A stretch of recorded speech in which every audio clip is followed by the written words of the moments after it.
Just look at her. Now, amongst the bikers of you, I'm sure all of you know that the R1 has caused a lot of consternation. A lot of people don't like it.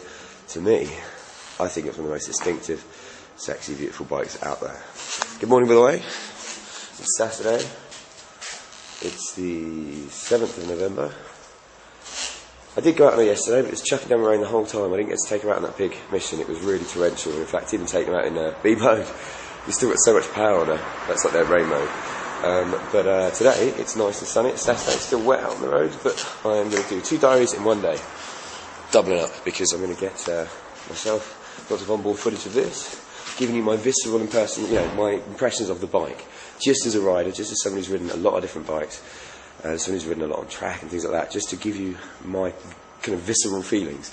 And then we'll get Jake to give us a big talk through all the major feature benefits and points of the bike, so that you get all the technical information as well. So I get to ride it. I'm going to take it for a blast on some main roads. I'm going to hit a bit of motorways, give it a real stretch to the legs, and then I'm just going to see what it's like. So far, what's really impressed me is, obviously that engine is ridiculous.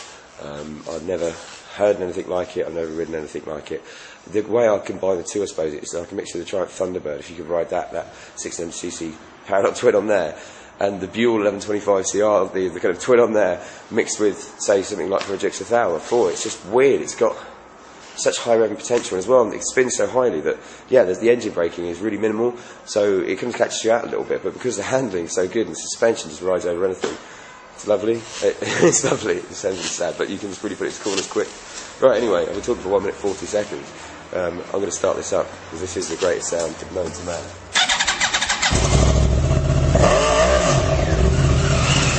I'm off for a ride, catching the street bike.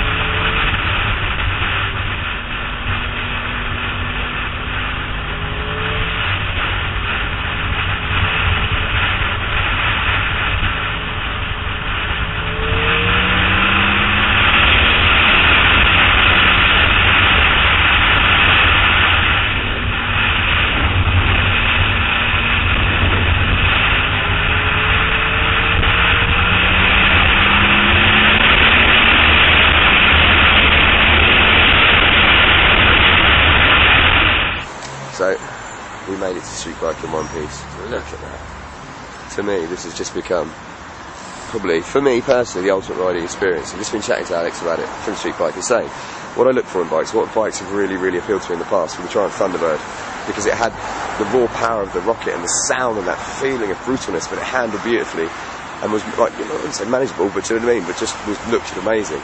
Then you had the Buell 1125CR, which with its crazy V-twin racing engine, it could rev like up to, 14,000 revs. I just love that feeling of being on that kind of engine. And, I take all the bikes that I love, the more pace of, say, Gixxer 1000, the brute sound of the Street Triple R, and you just seem to have everything combined in this one bike. The engine is amazing. It revs like a V4 up to about 8,000-9,000, then it just takes off like an inline 4. The sound is like nothing else on the planet. I fall in love with the handling, and it's different. I know a lot of guys who, like, this is when they go out riding roads, use lots of smooth gear changes and engine braking. I'm kind of the other, because I spend a lot of time on the track. I like to accelerate and brake. So to me, having a high-spinning first gear that doesn't put too much pressure on the back wheel when you're engine braking is absolutely immense. The takeoff is amazing. I put it into mode A on the motorway.